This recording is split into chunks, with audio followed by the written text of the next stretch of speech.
صحابہ کرام کے دلوں میں اللہ رب العزت کے لیے بے پناہ محبت تھی۔ چنانچہ حدیث پاک میں آتا ہے کہ احد کی لڑائی میں جب دونوں فوجیں آپس میں آمنے سامنے ہوئیں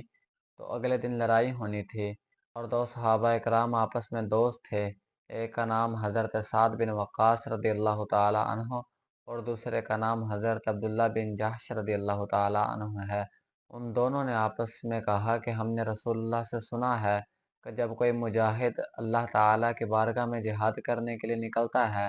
تو اللہ تعالیٰ اس کی دعا کو قبول فرماتا ہے۔ دوسرے صحابہ نے کہا کہ جی ہم نے بھی رسول اللہ سے اسی طرح سنا ہے۔ تو حضرت سعد بن وقاص رضی اللہ تعالیٰ عنہ نے کہا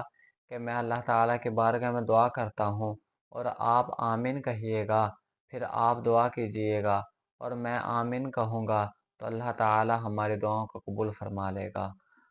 حضرت سعد بن وقاص رضی اللہ تعالیٰ عنہ نے دعا کی کہ یا اللہ کل کو میرا مقابلہ کسی بڑے دشمن کے ساتھ ہو، وہ مجھ پر وار کرے اور میں اس پر وار کروں، ہمارے درمیان خوب مقابلہ ہو، بالآخر میں اس پر ایسا وار کروں کہ میں اسے تیری بارگاہ میں واصل جہنم کر دوں اور دشمنوں میں سب سے بڑے دشمن کو مارنے کا اعزاز مجھے ملے۔ حضرت عبداللہ بن جحش نے آمین کہا۔ اب حضرت عبداللہ بن جحش رضی اللہ تعالیٰ عنہ کی باری تھی۔ حضرت عبداللہ بن جحش رضی اللہ تعالیٰ عنہ نے دعا کی کہ یا اللہ کل کو میرا مقابلہ کسی سخت دشمن کے ساتھ ہو،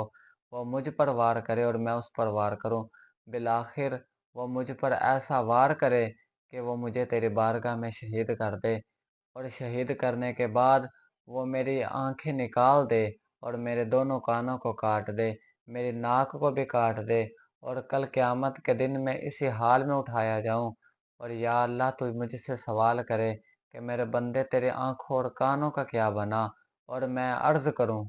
اے اللہ محبت میں یہ نذرانہ آپ کے سپرد کر کے آیا ہوں۔ ایک شخص بازار جا رہا تھا تو اس نے دیکھا کہ ایک باندے کا مالک اسے فروخت کر رہا ہے مگر خریدار نظر نہیں آ رہے۔ اس شخص نے جب باندے کی طرف دیکھا تو دیکھا کہ وہ بہت دبلی پتلی سی نظر آ رہی ہے۔ اس شخص نے بہت معمولی سی قیمت پر اس باندے کو خرید لیا۔ جب رات ہوئی تو اس شخص کی آنکھ کھلی تو اس نے دیکھا کہ باندے نماز تہجد ادا کر رہی ہے، اور نماز تہجد ادا کرنے کے بعد اس باندے نے دعا کی کہ یا اللہ تجھے مجھ سے محبت رکھنے کی قسم۔ اس شخص نے کہا کہ اس طرح نہ کہو، بلکہ اس طرح کہو کہ مجھے تجھ سے محبت رکھنے کی قسم۔ اس باندے نے کہا کہ میرے مالک اگر اللہ کو مجھ سے محبت نہ ہوتی تو وہ مجھے ساری رات مصلی پر نہ بٹھاتا اور آپ کو ساری رات میٹھی نیند نہ سلاتا۔